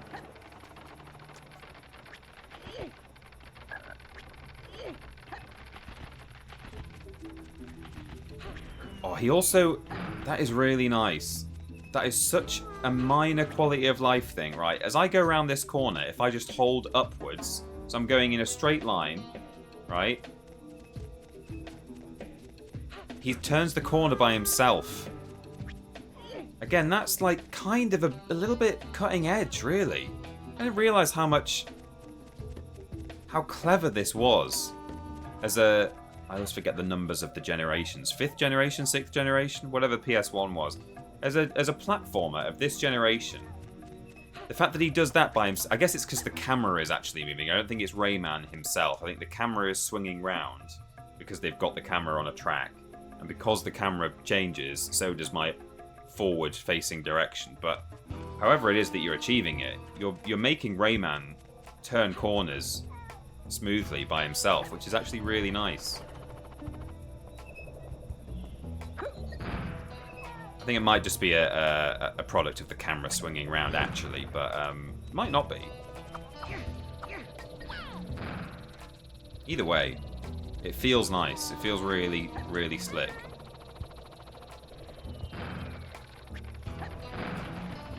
I knew I would have a good time with this game. Yeah, I don't think he turns every corner by himself, but I knew I'd have a good time with this game, but I did not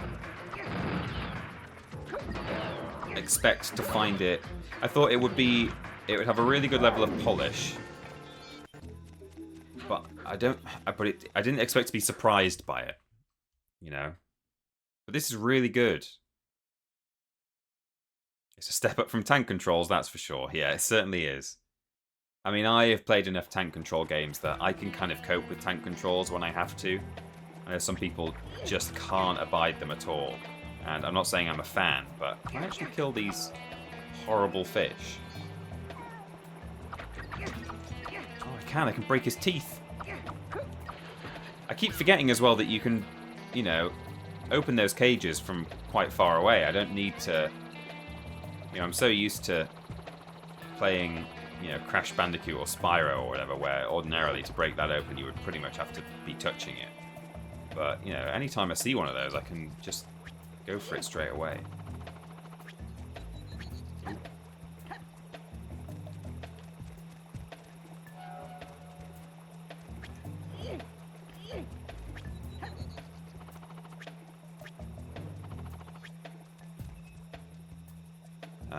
Tank controls break my brain now. I'm too much of a privileged modern gamer. Yeah. There's a surprising lack of jank in this game on all versions, I think, save the camera getting stuck sometimes. Yeah, the camera, you know, it's getting stuck a bit, but again, I'm very... Oh, yikes! I'm very used to... Well, this generation, to put it bluntly, where it's a...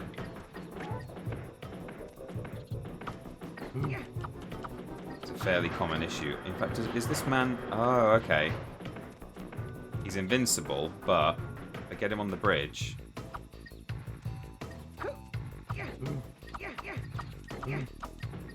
No? Oh, I thought that lever made the bridge go funny. Do I hit him in the back?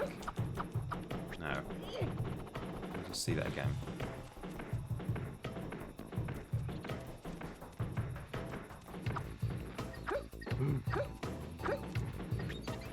Oh, he just falls off if you lead him off. Okay. I thought when I first hit that lever that it like made the bridge tip or something, and he's invincible, but you can make him fall off perhaps, but not sure. But in any case, he fell off. So can I catch this, or will it just hurt me? No, it'll squish me. Okay, that's fine. It's interesting as well, actually, that the enemies have iframes, or like have visible iframes even, which ooh, I can bounce on these. Which, you know, I guess enemies always have some element of invincibility frames in games like this, but to actually see them go sort of ghostly when you're, or when you've hit them once is interesting. Older games tend to have moments that annoy me, but this one not so much. Also a massive nostalgia hit. I mean, even I feel a little bit nostalgic, and I didn't even play this, but just because it is so of its time. But in the best way. It's in the best way of its time. You know, usually the phrase of its time when you're talking about perhaps a game from the 90s or the noughties is probably going to be a bad thing, generally. But, no. Apart from the camera going a bit funny in places, it really is kind of the best of the...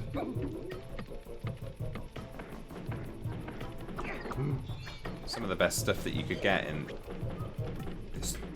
this era. I mean, I guess we're talking towards the end of the PS1 life cycle, so it's probably no surprise that it is so good. When you're comparing it with, you know, platformers that came out, well, as early as 1995, 96. You know, Crash Bandicoot 1 came out in 96, I think. Spyro 1 and... Spyro 1 and Crash 3 came out in 98. But, you know, just to take nothing away from the game. Oh! Man, you really have to be quick there. You can do that, though. Right, let's sort of hit it on our way past. These seem quite forgiving, actually, these axes. Oh, the door's not that forgiving. Okay.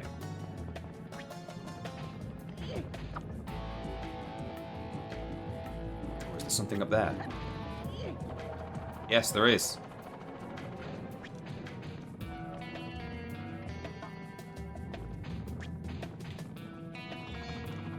Yeah.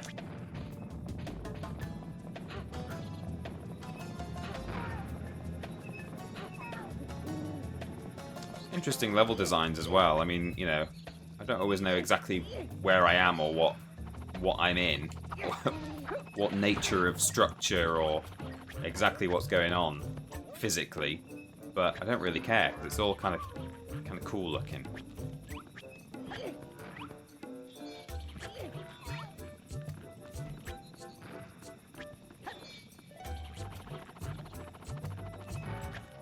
I don't want to go and stand with that teenie because I feel like I'm gonna do a dance and it'll be the end of the level. But aha, see, there's a thing over there.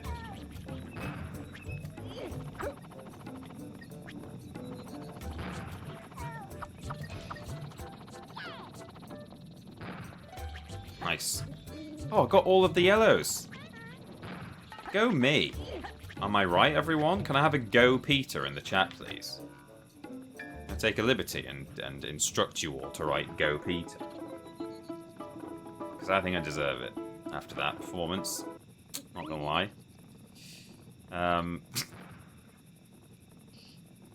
Thanks. Thanks, everyone. I didn't think anyone actually would. Should we be surprised that Peter likes this game when it was directed by Michel Ancel? Sign of quality. Well, it usually is, I have to say. Has he ever... What is his full gameography?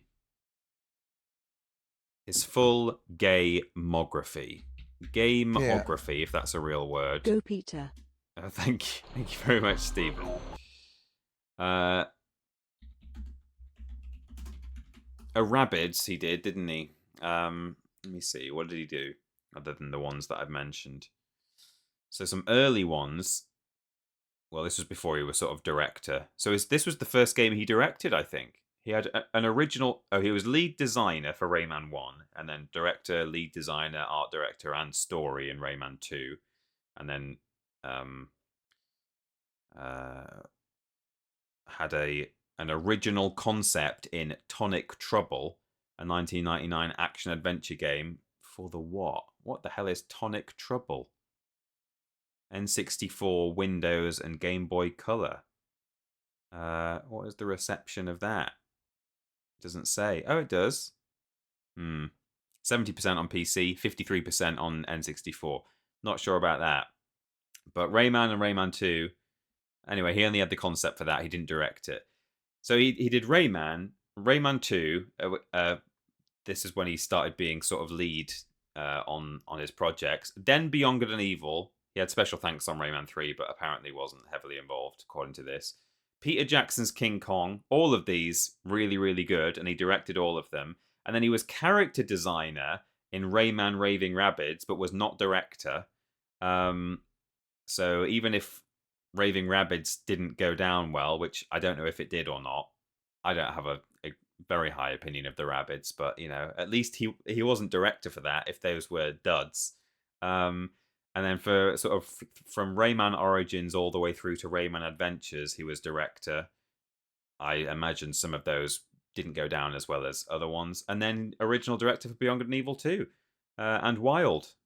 Wild is cancelled, and Beyond Good and Evil 2 is in development hell, and now he runs a wildlife sanctuary in France. So, hey, not a bad pedigree.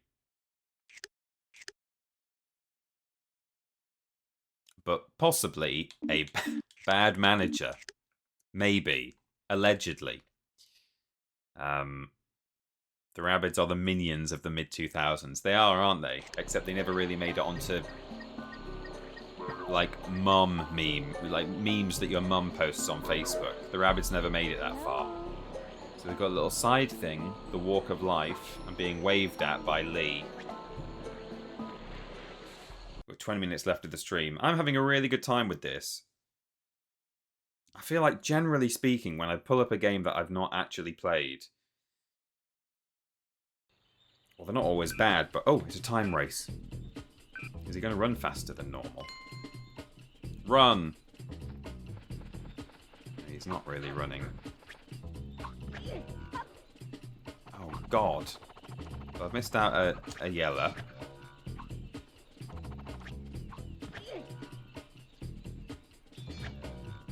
I mean, I guess stopping to get all the things is not the fastest way to complete it, so... Is she waiting for me at all of the checkpoints? She just showed me the way to go. I don't have to beat her. Okay, that's alright then. I probably could have gone back for that. Lum. that case. I hope I'm not expected to beat her, because that's not going to happen.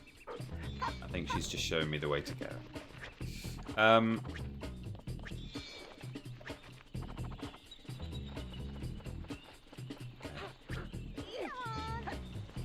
on!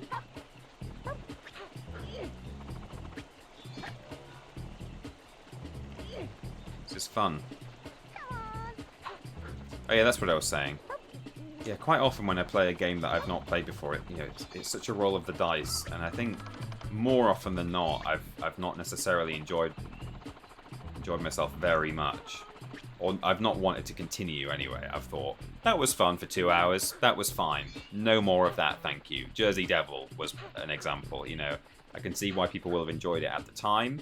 I did enjoy what I played, but I can't really picture me continuing to fumble through some of the puzzle design and bizarre platforming that game had. Remember that hole in the ground? And someone in the chat was like, so you're looking for a square. Well, not even you're looking for a square, just said you can smash the ground behind a bush. And there was zero visual indicator that it was there.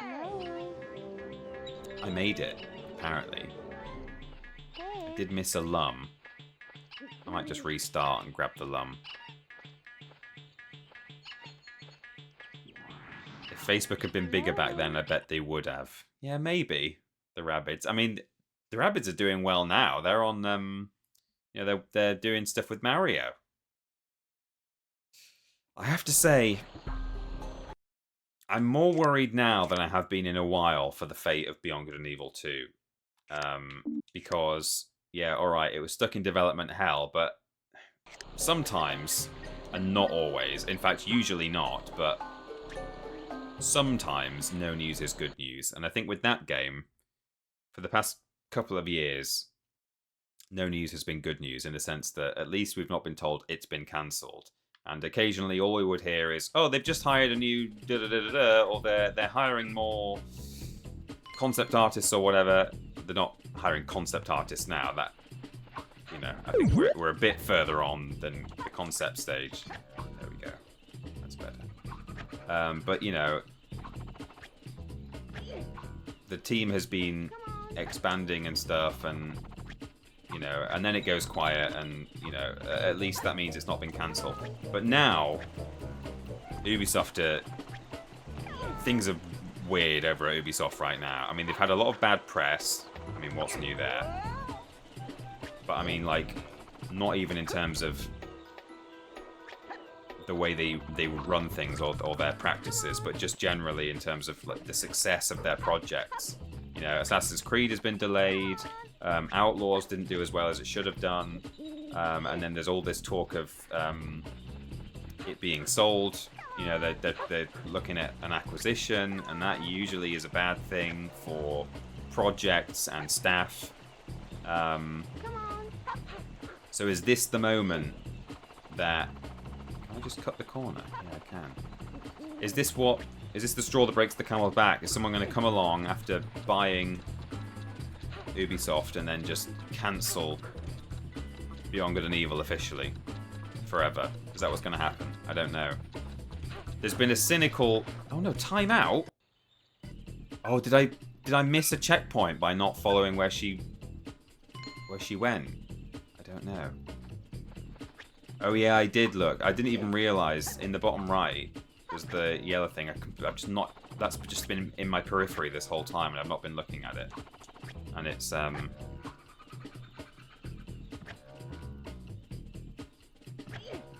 these things here I have to touch, and I must have missed one when I cut the corner. But yeah, I don't even know if cynical's the right word. I think it's kind of wishful thinking to say that it's cynical, but some... Oops. Oh no. Some kind of like journalists and insiders, or even just people who are kind of speculating, have said that they think potentially Beyond Good and Evil 2, half the reason it's not been cancelled yet is simply because its existence adds value to Ubisoft and Ubisoft shares. And so, because the Guillermo family were maybe thinking, oh look, at some point in the next 5 years, we want to look at selling a portion of our shares in Ubisoft, it's in our interest to just pretend that Beyond Good and Evil 2 is still happening and to just kind of go through the motions of hiring people and making it look like an interesting prospect and a valuable project so that share price goes up. Okay, well, I didn't actually miss... Oh, there, yeah. That's a shame. So potentially, it only exists to add value to the company for a sale or an acquisition, and as soon as that is a done deal, then it might be cancelled, maybe. Wouldn't that be sad? Anyway, Joe T, or Joette118, thank you very much for subscribing via Prime for 64 months. Go Rayman, go. We're doing it. I'm doing all of this just because of one little yellow lum. And we've got €5 billion in their back pocket. Yeah, we could buy it and then just make the game happen. That would be good. And we could do a new 3D Rayman game. We could do Peter Jackson's King Kong, the official game of the movie 2. Where he fights Godzilla or something. Okay, slower time apparently, but I don't care. Oh, I think it included my restarts. Or maybe not, I don't know, but whatever. I got my lum. Capitalism is such fun. I know. Isn't it awful? If the TripleJump game is really successful, maybe you can buy Ubisoft and light a fire under Beyond Good and Evil 2's development. Yeah, that'd be nice.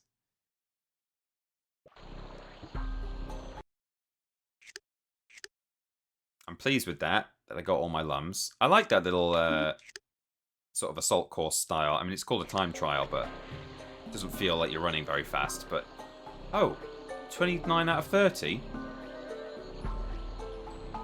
I thought... What? But I was missing one, and I grabbed one at the start, and then... Oh. Do I do it one more time? I'm gonna do it. Sorry, everyone. The completionist in me is screaming. Thank you, BTJ, for the bits. TP, I must ask again, given you did all the MK fighters ranked some years back, do you think you'll ever do all the Tekken fighters ranked? As I could see you having a whale of a time working on it. Also, I think it would just make for a great topic for one of the big lists. Right, so it's here, this lum. Maybe just on my restarts, or on my death. I lost it. It's alright, now we know what we're doing. We know that we can't cut that corner. Should be fine. Come on! Like I'm a dog. It's definitely on our list. I mean, we've got loads of things on our list, so that doesn't necessarily mean that we'll be doing it anytime soon. But yeah, we have considered every Tekken fighter ranked from worst to best. I would have opinions, and they would definitely not go down well with Tekken fans. I know that a lot of people are really into Horang, for example, and I don't really get him. I'm not a fan of Horang. You know, if I did my own personal list, he would not be near the top. There's nothing wrong with him. I don't think he's a bad character or anything, but you know, in terms of just very, very subjective personal favorites, nothing to do with even necessarily how they play. Or, you know, a mixture of how they play and how cool I think they are, and how little I care about the Mishima family drama. You know, I'm a big fan of Paul Phoenix, Brian Fury, Jack. I kind of like the Jack spin-offs even more than the regular Jacks. I like Gun Jack and P Jack more than numbered Jacks. Gun Jack's great. I don't understand what Gun Jack is, why he's called Gun Jack. I like Kuma and Roger and Alex, who are all, for those who aren't Tekken fans, they're all animals, respectively a grizzly bear, a kangaroo, and a dinosaur. I like the guest appearance from Gon, who is a half-size, like, dinosaur character from a manga or something. I like Dr. Boskonovich, who is an old man who spends most of his time lying on his back. All the sort of weird ones would be like kind of near the top for me.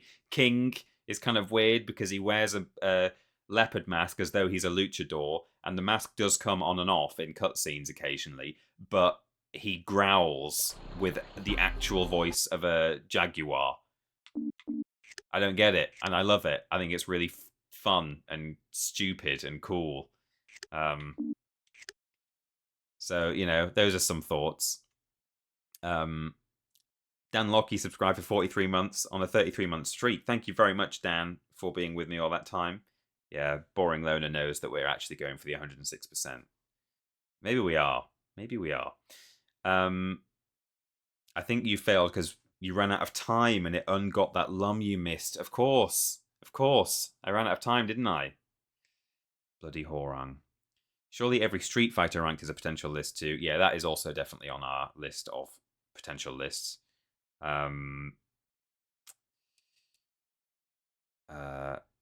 Yeah. The Mortal Kombat Fighter list did not cause people to lose their minds in the comments at all. Yeah. Yeah, I mean, you know what? I don't want to like actively encourage angry comments. We do quite often say in the introductions to list videos, like, remember, these are subjective placements, and we don't, you know, let's not all fall out about it. Given that we've only got 8 minutes left of the stream, by the way, I think I might just backtrack and do some 106%ing. Make sure we've got everything. See, we've missed a whole cheese bag there. Let's try and find him now that I understand this game a bit more. Some of its mechanics. Armor King. Yeah, just because he's even more interesting because for some reason he wears armor. And I like how in Tekken there's technically 2 Armor Kings, 2 Kings, I think 2 Kumas as well, because some of them have died of old age or been murdered, and then they've just Namco have been like, yeah, but we still want to have an Armor King in this game, so we'll just have Armor King 2. Someone else is wearing his armor now.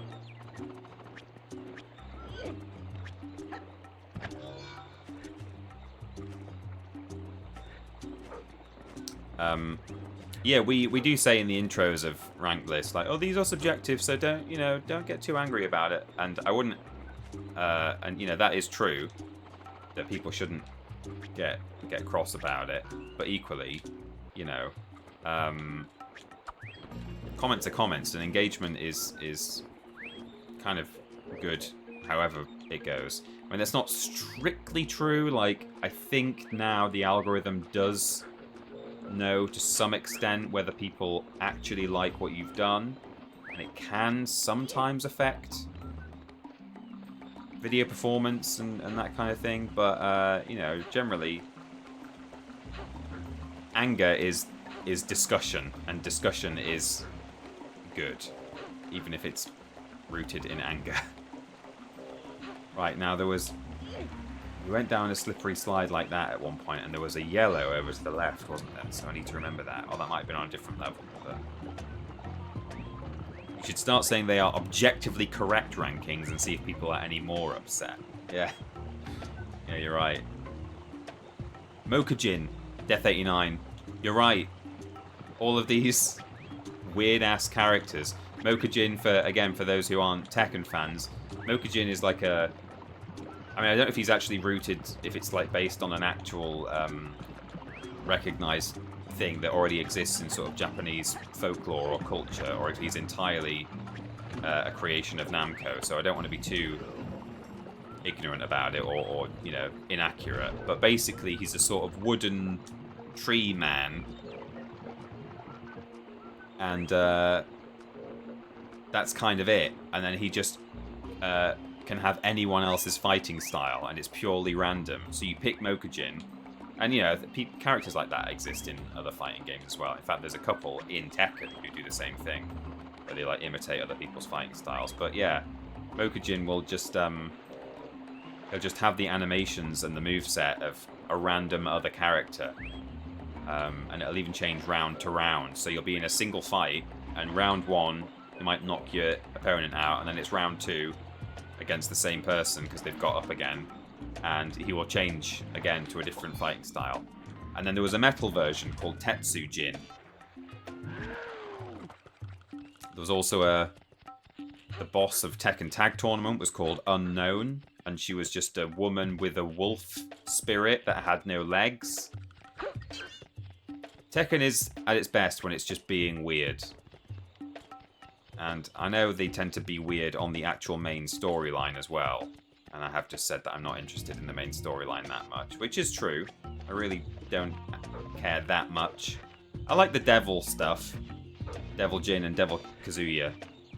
Because again, that's kind of weird. But, you know, in terms of the actual sort of paternal relationship issues, the daddy issues that everyone has, you know, I'm not as bothered about that. Okay, there we go. We got our 59th. There's a 60th somewhere. I like that old ones aren't still visible on the map. That would be really bad if ones that I've collected were still here. Like ghost lums. We don't want ghost lums. Unknown, the character from the Wonka experience. Yeah, I thought someone might say that. 2 of you said it, in fact. 3 of you. Oh, yikes. Big fish. Well, I can safely say, everyone, we will be continuing with Rayman next week. I'm really pleased that I finally took the plunge on this. Still appear to have left behind a single yellow lum somewhere, which is a bit annoying. And there's still a collectible character as well, isn't there? Some kind of frog or something or other. Oh, we're still going. Yeah, okay, no. Well, maybe we still have a chance. Let's explore this area before I jump down the hole, see if there's anything to collect. Do you like 8 as much as everyone seems to have, or do you still not like it that much? Same as 7, I didn't care for 7. I did really like 8, actually. It was one of my games of the year on the podcast. Which isn't necessarily saying much, because I don't tend to play quite as many games as Ben and Ashton, or probably half of you guys even. But, yeah, of the games I played, I did have a really good time with it. And I did like the story, even though it obviously was about the characters I'm not so interested in. I still enjoyed it. The presentation of the story, I think, is like helped a lot. I really liked the fact that it was... Ooh, yikes. Okay, well, that's fine. You know, if I do have to sit and listen to that story, or watch it, then, you know, if you're going to present it to me in the most over-the-top visual spectacle ever, then sure, I'll take it. Is that a yellow lum? No. What colour was that? Oh, it's when you get close to these red ones, they look a bit yellow.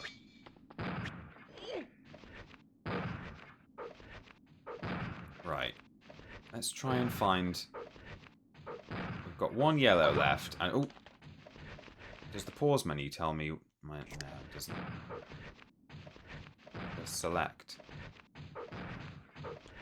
Ah, triangle.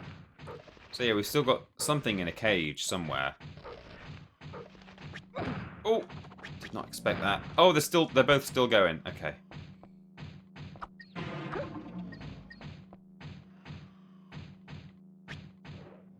Okay.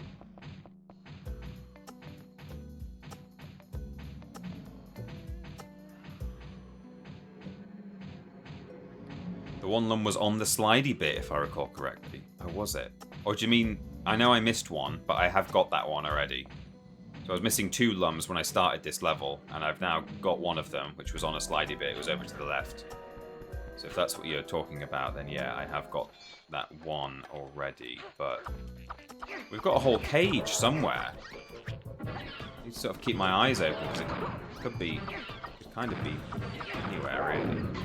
I really like that lock-on. I'm not using it very much, which is just a me issue, but actually it does make the combat a lot better.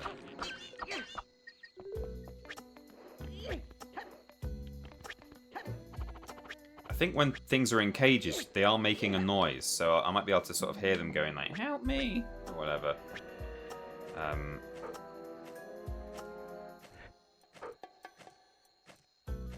Oh, I was away for a bit, says Decam. Yeah. Oh no, that is a yellow lum, isn't it? It's not just a red one that...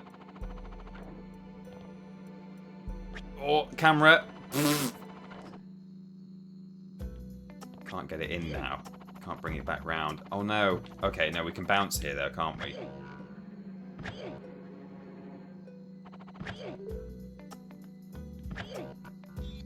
Okay, I got it. So we got all our lums. This is good. There's still a little cage somewhere, but at least, you know, if I can't find the cage for now, then at least I know that my lum count is good. I'm not quite sure why it's pronounced lum when surely it should be loom, because it's based on, like, the root word is like luminous, lumos.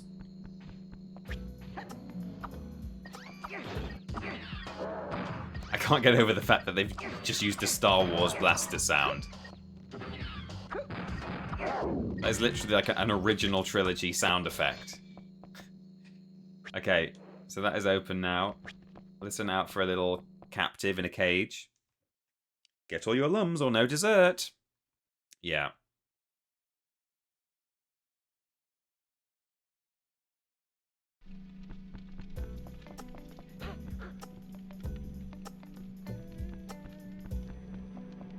So not only are we playing more of this game next week, but I mean, look at me. I've come back to level 2 to collect all my lums. I think we may be attempting a... I hear a help.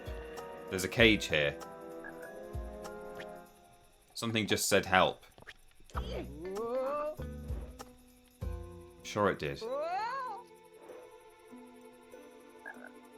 Oh, did it not? Did it?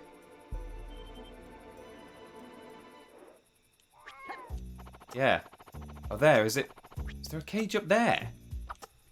Oh my god, hang on.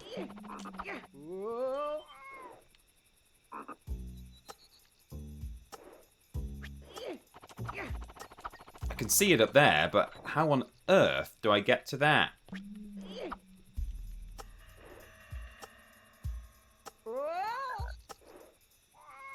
I don't think I can swing to it, can I? No, I don't think so. Or maybe if I don't go into my my helicopter, I think kind of the momentum is a bit strange out of this swing. If I just let it go.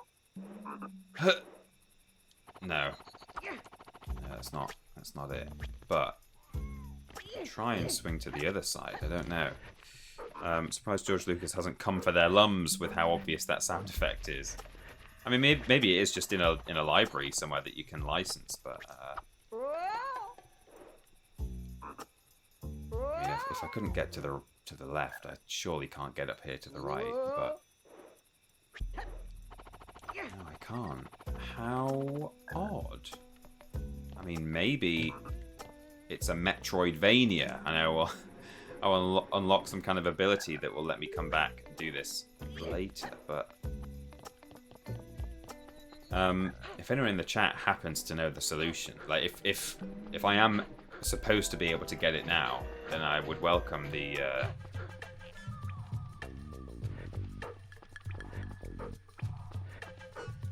welcome being told how it's done, but if not, that's fine. I'm going to take this back with me, see if I can do anything with it. Blow up the pipe, maybe. Flipping heck, it's a long way to carry this barrel. Don't recall having to come back to levels, at least not this early on. I don't really want to carry this barrel a second time. Purely for time save. I'm gonna do a save state here, just in case. Oops. Well, for a start, I didn't mean to do that. I just nudged my right stick, which is apparently. Oh, look at this! We've got 2 Spyro Global slots there. Yeah, if you use your right stick, it actually lets you treat it like a throw. No, it doesn't look like this is going to be able to break anything anywhere, really. No. So it's like a frog in a cage, I think. Can you walk up the chain? I don't know.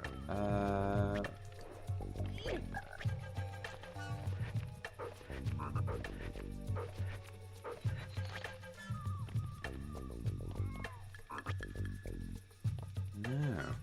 Grab onto the purple lums. Shoot them.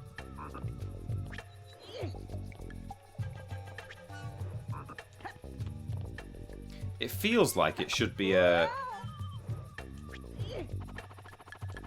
swing thing.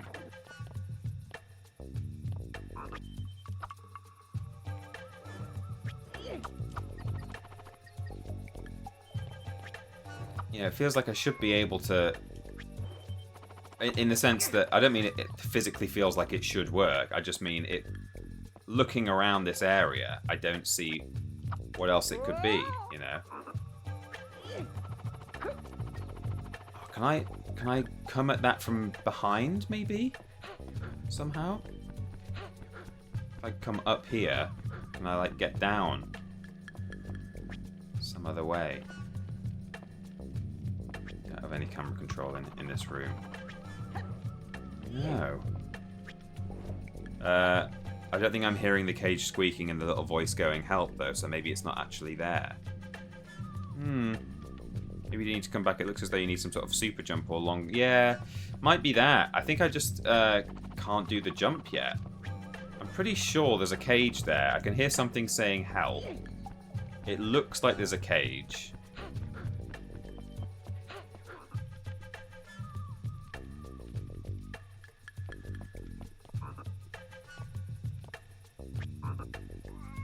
Something's saying ribbit and help, and I think there's a cage squeak sound as well. But yeah, it must be that. I think we just need to come back with a different ability, potentially.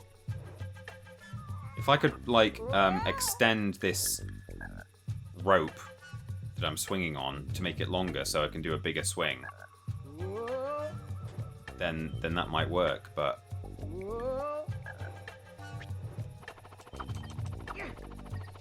Yeah, I don't think it's going to work right now.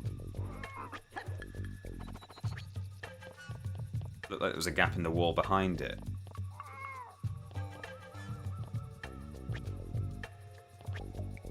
Yeah, it does look like...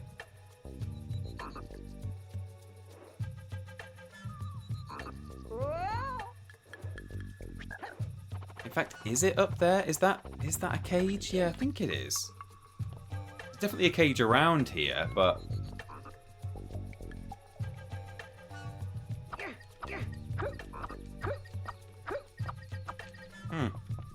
Is this the fairy glade? There is a secret entrance to that area in a later level where you get the last cage, says a bomb plays. Thank you very much, a bomb plays. I think this is the fairy glade, yes. Because that is where she was trapped, right? That is useful information. That is probably our solution.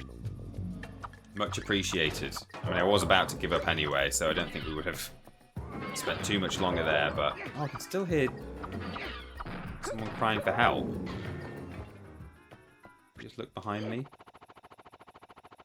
Oh! Wait, what? There's a cage there. Well, what was that? I'm not going mad.